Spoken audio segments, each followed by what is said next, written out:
नमस्कार, मैं रफी और आप देख रहे हैं DNN इंडिया। पुष्कर घाटी क्षेत्र में रविवार को एक दर्दनाक सड़क हादसा हो गया, जहां सवारियों से भरी एक निजी बस अनियंत्रित होकर गहरी खाई में पलट गई। हादसे के समय बस में करीब 40 यात्री सवार थे। दुर्घटना के बाद मौके पर अफरा तफरी मच गई और यात्रियों की चीख पुकार से पूरा इलाका गूंज उठा। सोमवार को विधानसभा अध्यक्ष वासुदेव देवनानी JLN अस्पताल पहुंचे, जहां उन्होंने घायलों की कुशलक्षेम पूछी। पुष्कर घाटी में रविवार को एक दर्दनाक सड़क हादसा हो गया, जहां सवारियों से भरी एक निजी बस अनियंत्रित होकर गहरी खाई में पलट गई। हादसे के समय बस में करीब 40 यात्री सवार थे। दुर्घटना के बाद मौके पर अफरा तफरी मच गई और यात्रियों की चीख पुकार से पूरा इलाका गूंज उठा। सोमवार को विधानसभा अध्यक्ष वासुदेव देवनानी JLN अस्पताल पहुंचे, जहां उन्होंने घायलों की कुशलक्षेम पूछी और चिकित्सकों को घायलों के उपचार के बारे में विस्तार से जानकारी ली। प्रारंभिक जानकारी के अनुसार बस का स्टीयरिंग फेल हो गया, जिससे वाहन का संतुलन बिगड़ गया और बस घाटी में जा गिरी। हादसे में अजमेर निवासी 2 महिलाओं बिमला और पूजा की मौके पर ही मौत हो गई, जबकि कई यात्री गंभीर रूप से घायल हो गए। घायलों को तुरंत राहत बचाव टीम और स्थानीय लोगों की मदद से बाहर निकालकर अजमेर के जवाहरलाल नेहरू चिकित्सालय में भर्ती करवाया गया, जहां उनका इलाज जारी है। कुछ घायलों को पहले पुष्कर के प्राथमिक उपचार देने के बाद उनकी हालत गंभीर होने पर JLN अस्पताल रेफर कर दिया गया। घटना की सूचना मिलते ही जिला कलेक्टर लोकबंधु, जिला पुलिस अधीक्षक हर्षवर्धन अग्रवाला, अतिरिक्त पुलिस अधीक्षक दीपक कुमार और पुष्कर थाना प्रभारी विक्रम सिंह राठौड़, रामचंद्र चौधरी मौके पर पहुंचे तथा राहत और बचाव कार्यों का जायजा लिया। पुलिस प्रशासन की ओर से तत्काल रेस्क्यू ऑपरेशन शुरू कर सभी घायलों को सुरक्षित बाहर निकाला गया। इस घटना को लेकर विधानसभा अध्यक्ष वासुदेव देवनानी ने जिला प्रशासन, पुलिस अधीक्षक और मेडिकल कॉलेज प्रिंसिपल से विस्तृत जानकारी ली तथा घायलों को बेहतर उपचार उपलब्ध कराने के निर्देश दिए। साथ ही उन्होंने पुष्कर घाटी क्षेत्र में यातायात व्यवस्था को और अधिक सुदृढ़ करने के निर्देश भी दिए हैं। इसके साथ ही सोमवार सुबह विधानसभा अध्यक्ष वासुदेव देवनानी जवाहरलाल नेहरू अस्पताल पहुंचे और घायलों की कुशलक्षेम पूछी। उन्होंने इस घटना को गंभीर दुर्भाग्यपूर्ण बताया। देवनानी ने बताया कि सभी लोग मायरा लेकर पुसांगन की ओर जा रहे थे। देवनानी ने पुलिस व यातायात परिवहन विभाग को भी इस मामले में जांच के आदेश दिए हैं। हादसे के बाद घाटी क्षेत्र में लंबा जाम लग गया और बड़ी संख्या में लोग मौके पर एकत्रित हो गए। स्थानीय लोगों ने अपनी जान जोखिम में डालकर घायलों को बस से बाहर निकालने में अहम भूमिका निभाई। जिला कलेक्टर ने रेस्क्यू कार्य में सहयोग करने वाले लोगों का आभार जताया। प्रारंभिक जांच में बस की फिटनेस और चालक की स्वास्थ्य स्थिति को लेकर सवाल खड़े हो रहे हैं। बताया जा रहा है कि बस की हालत संतोषजनक नहीं थी और चालक पहले से मिर्गी का मरीज था। हालांकि दुर्घटना के वास्तविक कारणों का खुलासा विस्तृत जांच के बाद ही हो सकेगा। बड़ी दुर्भाग्यपूर्ण घटना जो पुष्कर घाटी पे घटी और एक प्राइवेट बस एक परिवार में मायरा लेकर के और पीसांगन की ओर जा रहे थे। उस समय बस ने अपना कंट्रोल लूज कर लिया। वह बस लगभग 100 से 150 फीट नीचे जाकर के गिरी। ये एक भगवान का संयोग था कि कई बीच में पेड़ इत्यादि थे, जिसके कारण बस का मोमेंटम कम हुआ और लोगों को कुछ इंजरी जितनी हाइट से गिरने से संभावनाएं डर लग रहा था, उसकी तुलना में लगी तो है। कुल मिलाकर के 35 लोगों को चोट लगी, 2 की मृत्यु हुई और बाकी में से 7 लोग बड़े मार्जिनल थे, उनको तत्काल भेज दिया। एक आध जयपुर चले गए। अभी यहाँ पर 19 पेशेंट भर्ती हैं। ये लगभग मैं हर पेशेंट से मिला। कुछ 2-4 के थोड़ा सा और समय लगेगा, लेकिन अधिकांश पेशेंट लगता है बहुत जल्दी ठीक होंगे, क्यों हड्डियों के लिए किसी को भी अब सर्जरी की आवश्यकता नहीं लगती। और फ्रैक्चर है, फ्रैक्चर में जो भी 4 वीक का जो भी टाइम लगता है वो लगेगा। सुखद बात ये भी है कि जो MRI जिनको हेड इंजरी हुई है, उसमें MRI में भी किसी प्रकार की कोई चोट वगैरह नहीं आई है। बाकी मसल्स में, बाकी शरीर की बॉडी में तो कई जगह हर एक लगी है। मुझे उम्मीद है कि लोग बहुत जल्दी ठीक हो जाएंगे।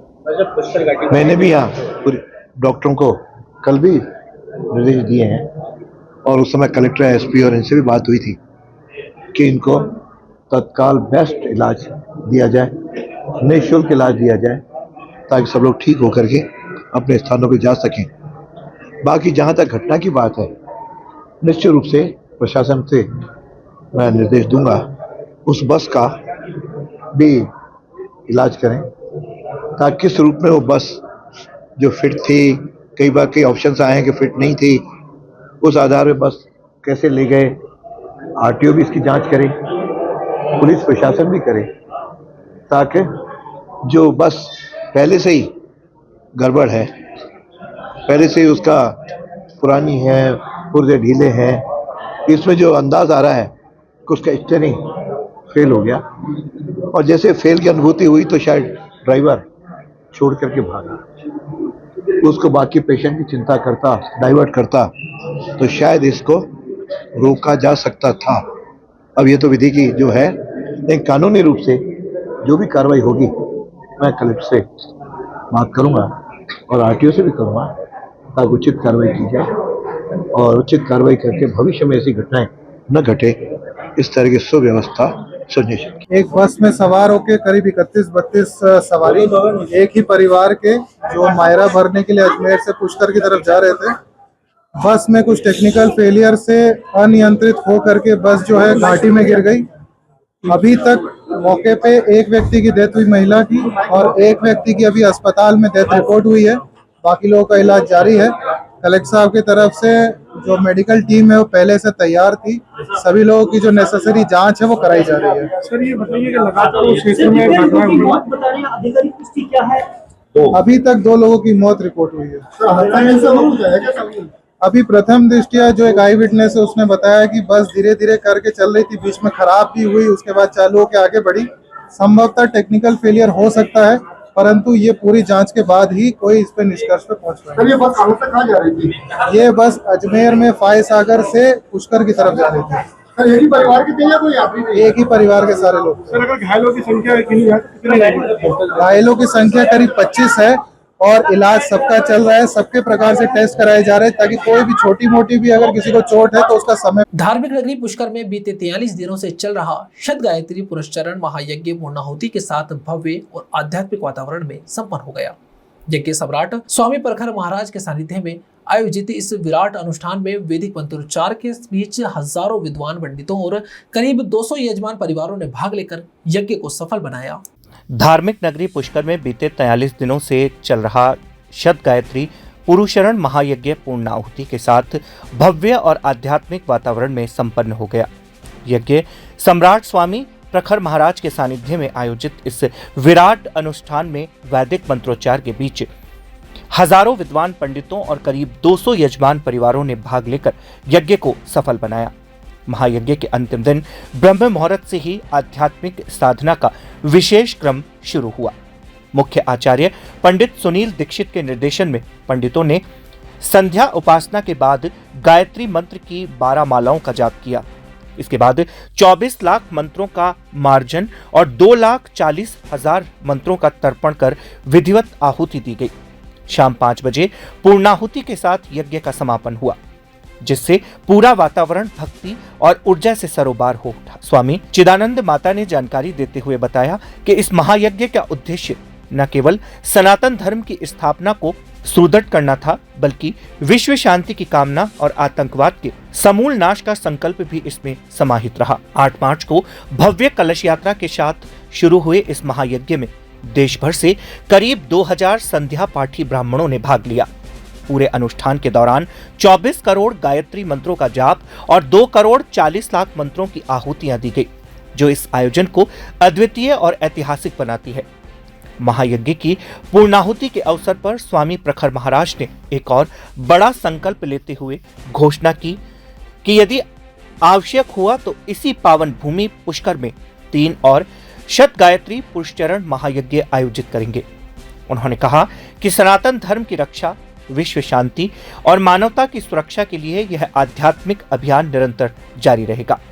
पूरे आयोजन ने एक बार फिर यह सिद्ध कर दिया कि श्रद्धा, मंत्र और संकल्प एक साथ जुड़ते हैं तो केवल अनुष्ठान नहीं रहता, बल्कि यह युग परिवर्तन की दिशा में उठाया गया एक दिव्य कदम बन जाता है। भगवती गायत्री की कृपा से भारत राष्ट्र की उन्नति, विश्व में सुख, शांति, समृद्धि, आतंकवाद का शमन, इन सभी विशेष उद्देश्य को लेकर के शतगायत्री पुरस्चरण महायज्ञ का विराट आयोजन 8 मार्च से 19 अप्रैल 2026 तक ब्रह्मतीर्थ पुष्कर राजस्थान में संपन्न हुआ। आज 19 अप्रैल को इस महायज्ञ की पूर्णाहुति हो गई। इस यज्ञ में 2000 ब्राह्मण बैठ करके 43 दिन में 100 गायत्री पुरस्चरण संपन्न किया। मैंने 24 करोड़ गायत्री का जप किया, उसके दशमांश हवन किया। इसके प्रभाव से जो शक्तिशाली आध्यात्मिक ऊर्जा उत्पन्न हुआ, उससे सारे संसार के अंदर में जो दूषित प्रवृत्ति वाले हैं, सनातन धर्म विरोधी हैं, इनके मन बुद्धि बदलेगा, हृदय परिवर्तन होगा। सारे विश्व के अंदर में सनातन धर्म की संस्थापना होगी। ये कोई सामान्य कार्य नहीं है। ये तभी होता है जब विश्व में बदलाव आना होता है। तब विश्व बदलाव की घड़ी उपस्थित हो गई, जिसके कारण यह महायज्ञ संपन्न हुआ और इसका फल भी सुनिश्चित सामने आने वाला है।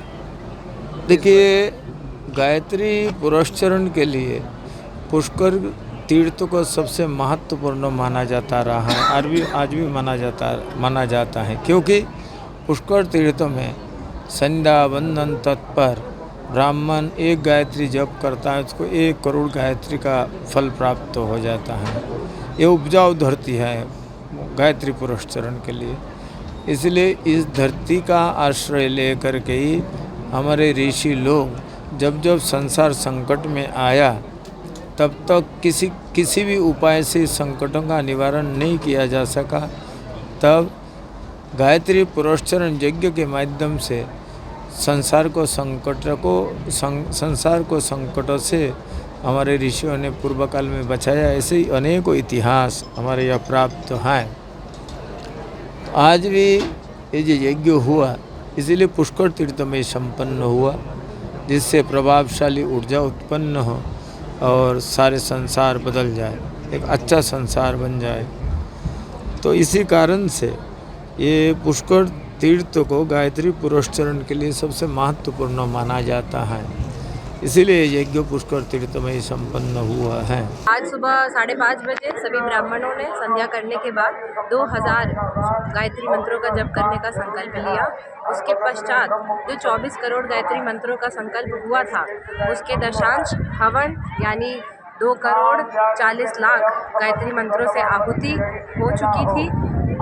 उसके दशांश तर्पण हुआ, यानी 24 लाख गायत्री मंत्रों से तर्पण हुआ, और उसका दशांश मार्जन। इस प्रकार से जो मंत्र जप, हवन, तर्पण और मार्जन का कार्य पूरा हुआ। अब जो उसका दशांश रहता है लगभग 24,000 ब्राह्मणों का भोजन, तो वो प्रतिदिन की गिनती चल रही थी जिन भी ब्राह्मणों ने भोजन पाया है, और आज पुनः ब्राह्मण भोजन पाएंगे। तो इस प्रकार से इस महायज्ञ में जो भी कार्य संपन्न होना चाहिए था वो हुआ। लगभग 4 बजे के आसपास सभी यजमान यज्ञशाला में विराजित हो गए। पूर्णाहुति के लिए जो जो आवश्यकता थी उन विधि विधान को पूर्ण करके लगभग 5 बजे पूर्णाहुति की आहुति हवन कुंडों में डाली गई, और अब सभी यजमान अभवृत स्नान के लिए जाएंगे। कहते हैं कि जब तक वो स्नान यजमान आचार्य के साथ नहीं करते हैं, तब तक इस यज्ञ की पूर्णाहुति और पूर्ण फल उनको प्राप्त नहीं होता है। तो सभी यजमान उस अभवृत स्नान के लिए ब्रह्म पुष्कर में जाएंगे और उसी तीर्थ में स्नान करेंगे। इसके पश्चात जो भी मंडप में देवी देवता हैं उनको भी विसर्जित किया जाएगा, और हमारे जो ब्राह्मण देवता हैं उनको दक्षिणा वितरित करके विधिवत सभी को विदाई दी जाएगी। अभी गुरुजी ने घोषणा भी की है कि 3 और शत गायत्री पुरस्चरण करने की उनकी इच्छा है। तो पूज्य गुरुदेव ये काफ़ी बार कह रहे हैं, क्योंकि कलयुग है, एक बार में हो सकता हो अनुष्ठान का सफल सामने ना आए या पूर्ण फल सामने ना आए, क्योंकि फल तो हम लोग देख ही रहे हैं। तो वो पूर्ण फल जब तक प्राप्त नहीं होता है, गुरुदेव ने कहा है कि वो चुप नहीं बैठेंगे, हार नहीं मानेंगे जैसे कहते हैं। तो इसलिए कलयुग में कोई भी अनुष्ठान का फल चाहिए, पूर्ण फल चाहिए, तो चतुर्गुणित अनुष्ठान करा जाता है। इसलिए गुरुदेव ने कहा कि 1 शत गायत्री पुरस्चरण हुआ है, ऐसे ही जब 3 और होंगे और 4 शत गायत्री पुरस्चरण हो जाएंगे, तब हो सकता हो कि इसका पूर्ण फल सामने आए। जो ब्राह्मणों में सदाचार को प्रतिष्ठित करने की बात है, ब्राह्मणों का आचार विचार व्यवहार हो और निपुण उसमें हो वो लोग और परीक्षित हो, और उसी के साथ सभी को सनातनी बनाने का जो संकल्प है, हो सकता हो भगवती की यही इच्छा है। और पूज्य गुरुदेव ने ये भी घोषणा की है कि वो 3 आगे के शत गायत्री पुरस्चरण भी पुष्कर तीर्थ में ही होंगे, क्योंकि यही गायत्री शक्ति पीठ है। इसलिए क्योंकि पुष्कर वालों की भी यही इच्छा थी कि ये उत्सव जैसा है और ये कभी खत्म ना हो, कभी समाप्त ना हो। तो क्या पता भगवती ने सभी की इच्छा का फल दे दिया है और आगे आने वाले समय में। यहाँ रुकते एक छोटे से ब्रेक के लिए, जल्द हाजिर होंगे खबरों के नए सफर के साथ।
बार काउंसिल ऑफ राजस्थान के आगामी चुनाव को लेकर अधिवक्ताओं में उत्साह तेज हो गया है। 22 अप्रैल को होने वाले चुनाव से पहले सोमवार को अजमेर जिला न्यायालय परिसर में प्रत्याशी एडवोकेट डॉक्टर मनोज आहूजा ने अपने समर्थक वकीलों के साथ व्यापक जनसंपर्क किया और अधिवक्ताओं से अपने पक्ष में मतदान करने की अपील की। बार काउंसिल ऑफ राजस्थान के आगामी चुनाव को लेकर अधिवक्ताओं में उत्साह तेज हो गया है। 22 अप्रैल को होने वाले चुनाव से पहले सोमवार को अजमेर जिला न्यायालय परिसर में प्रत्याशी एडवोकेट डॉक्टर मनोज आहूजा ने अपने समर्थक वकीलों के साथ व्यापक जनसंपर्क किया और अधिवक्ताओं से अपने पक्ष में मतदान करने की अपील की। इस दौरान अजमेर बार एसोसिएशन के पूर्व अध्यक्ष अशोक सिंह रावत, एडवोकेट SN हावा सहित कई वरिष्ठ और युवा अधिवक्ताओं ने आहूजा के समर्थन में खुलकर सामने आते हुए उनके पक्ष में मतदान करने का आग्रह किया। न्यायालय परिसर में आहूजा के समर्थन में सकारात्मक माहौल देखने को मिला। जनसंपर्क के दौरान एडवोकेट डॉक्टर मनोज आहूजा ने कहा कि इस बार के चुनाव में युवा अधिवक्ताओं की मजबूत भागीदारी देखने को मिल रही है और उनके बीच एक सकारात्मक लहर बनी हुई है। उन्होंने कहा कि वे वकीलों के हितों और समस्याओं को प्रमुखता से उठाने के संकल्प के साथ चुनावी मैदान में उतरे हैं। आहूजा ने दावा किया कि उन्हें केवल अजमेर ही नहीं बल्कि पूरे राजस्थान के अधिवक्ताओं का व्यापक समर्थन मिल रहा है। वहीं पूर्व अध्यक्ष अशोक रावत ने आहूजा के समर्थन में कहा कि उन्हें पूरा विश्वास है कि इस बार काउंसिल ऑफ राजस्थान के चुनाव में मनोज आहूजा विजय हासिल करेंगे और अधिवक्ताओं के अधिकारों को प्रभावी ढंग से पैरवी करेंगे। बार काउंसिल ऑफ राजस्थान के चुनाव जो 22 अप्रैल को होने जा रहे हैं, उसमें पूरे राजस्थान में 85,000 वोट को एलिजिबल वोटर के रूप में माना गया है।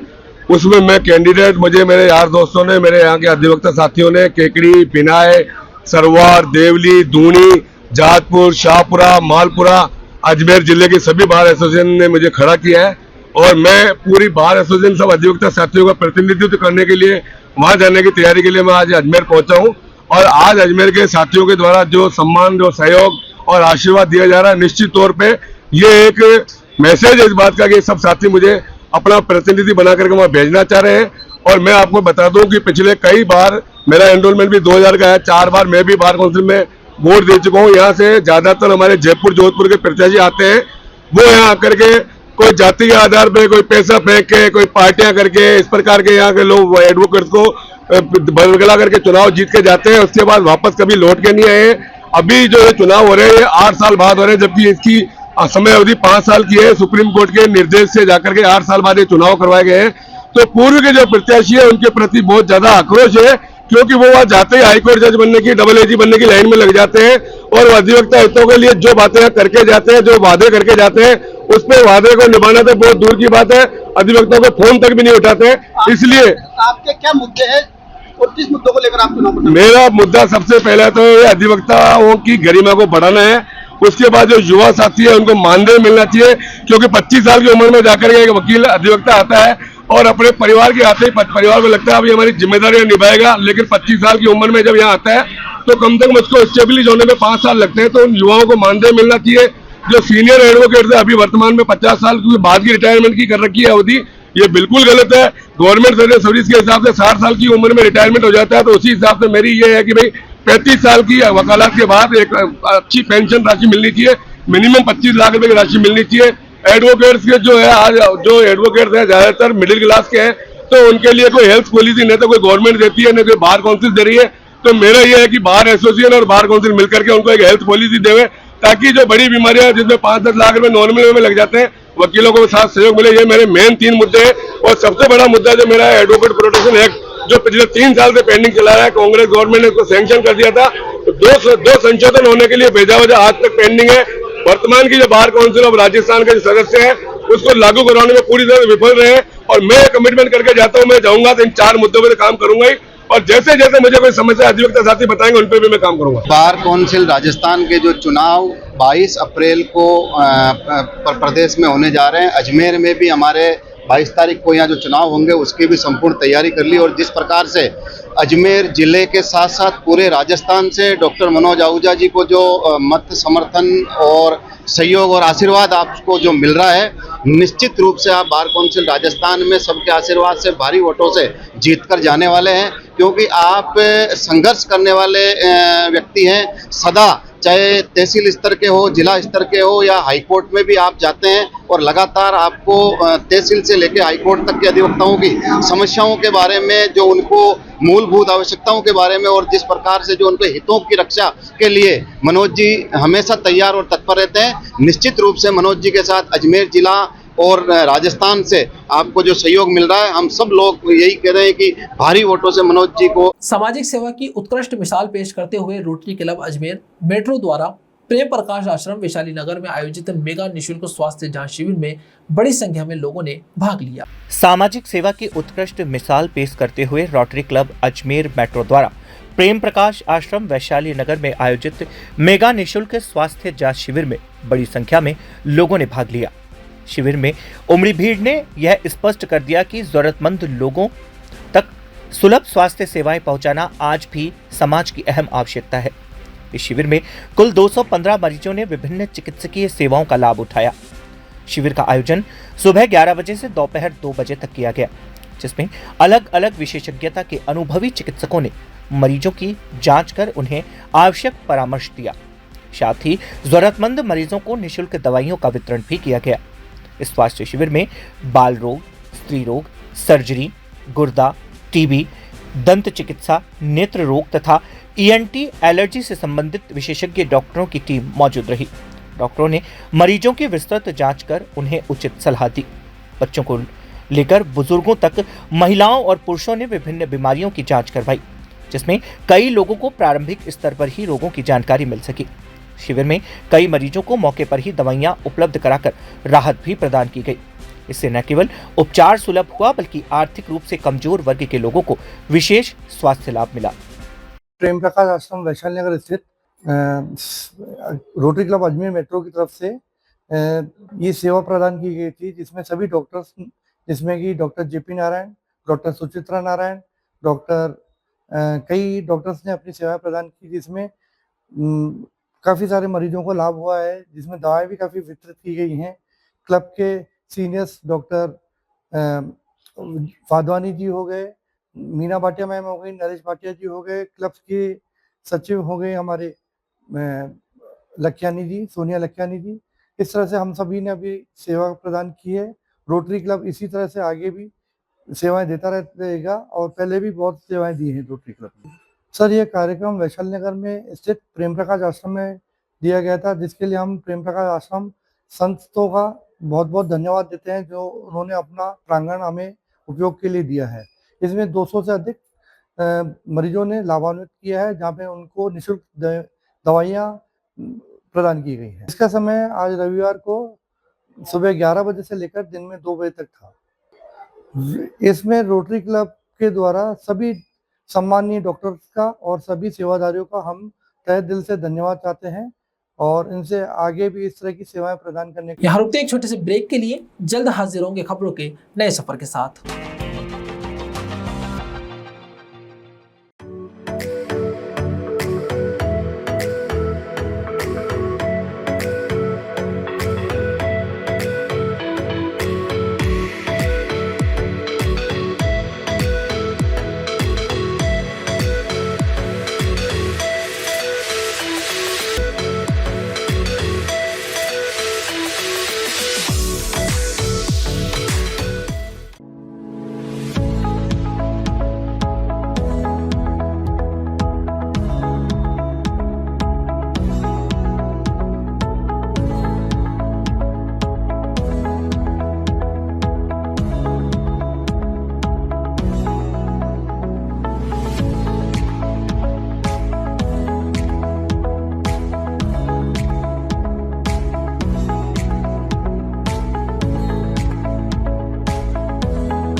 गर्मी ने अब अपने तीखे तेवर दिखाना शुरू कर दिए हैं।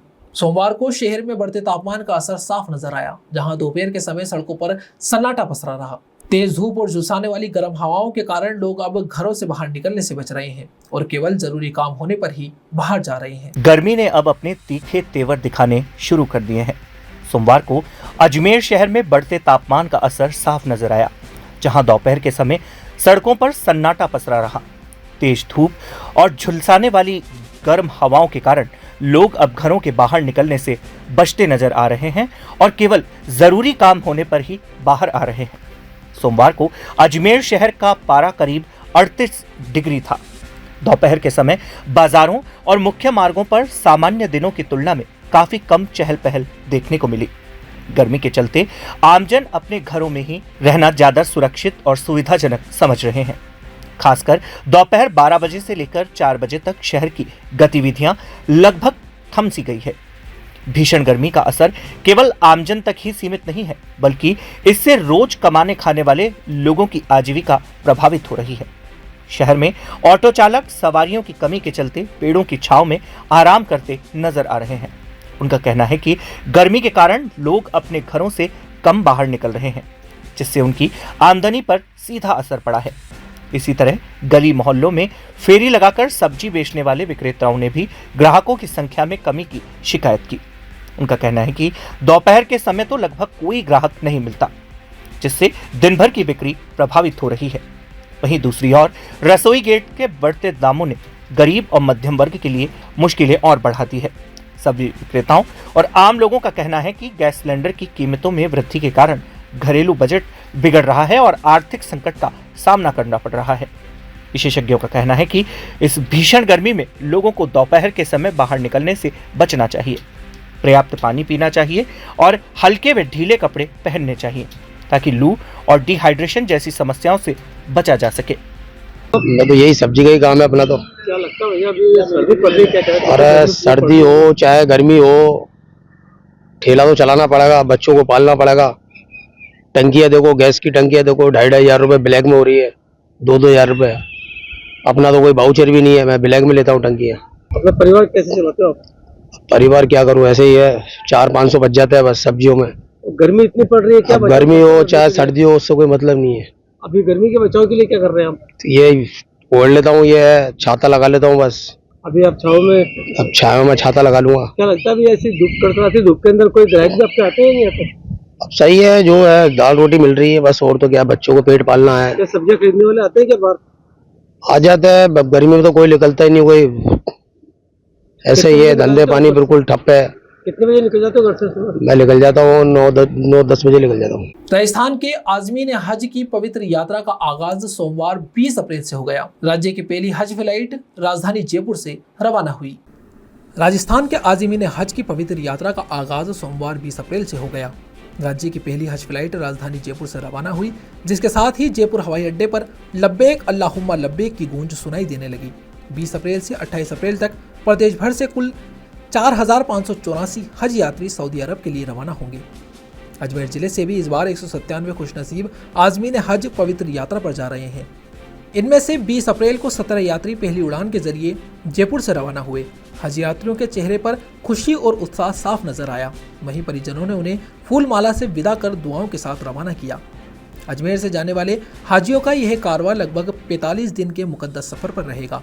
यात्रियों की उड़ानें जयपुर, दिल्ली, मुंबई और अहमदाबाद जैसे एम्बार्केशन पॉइंट से तय की गई हैं। खादिमुल हुज्जाज हाजी डॉक्टर रमजान खान के अनुसार अजमेर के 197 हज यात्रियों में से 180 यात्री जयपुर से सीधे मदीना मुनव्वरा के लिए उड़ान भरेंगे। फ्लाइट शेड्यूल के अनुसार 27 अप्रैल को सबसे बड़ा रूहानी मंजर देखने को मिलेगा, जब अजमेर से 65 हज यात्री एक साथ जयपुर से मदीना के लिए रवाना होंगे। वहीं 28 अप्रैल को सबसे छोटा काफिला सिर्फ 2 यात्री रवाना होंगे। इसके अलावा अन्य शहरों से भी राजस्थान के हाजी रवाना होंगे, जिनमें दिल्ली के 8, अहमदाबाद से 5 और मुंबई से 4 यात्री शामिल हैं। सबसे पहले तो मैं अजमेर ज़िले और पूरे हिंदुस्तान से जाने वाले सभी हाजियों को मुबारकबाद पेश करता हूं, और साथ ही उनको जो बेसिक गाइडलाइन मिली है हज कमेटी ऑफ इंडिया से और बाकी से, जो कि आपको गर्मी में ज़्यादा से ज़्यादा जो अरकान के मुताबिक ही बाहर निकलना है, ज़्यादा बाहर नहीं निकलना है, पानी खूब पीना है, और जो हज के 5 दिनों में जो फ़र्ज है हज के जो फ़र्ज है उनको अदा करना है, उनके वाजिबात को अदा करना है, और खेमों में बिल्कुल गंदगी नहीं फैलानी है। और जितने भी हिदायत अपनी ट्रेनिंग कैंप में दी गई है, जितने भी 5-6 ट्रेनिंग माशाल्लाह अजमेर में हुई है, जो भी अजमेर से करीब 200 हाजी जा रहे हैं, माशाल्लाह सभी हाजियों को अच्छी अल्लाह हिदायत दे, इनको इनका हज कबूल करें। और अल्लाह ताला से हम दुआ करते हैं कि अल्लाह सब मक्का और मदीना की सबको जियारत करावे, और सबकी इन हुज्जाज इकराम का सभी को हज में आसानी करे। इनका हज अल्लाह ताला हम दुआ करते हैं कि कबूल करें, और इनको जो इनका खाने पीने की जो भी है हिदायत रखे।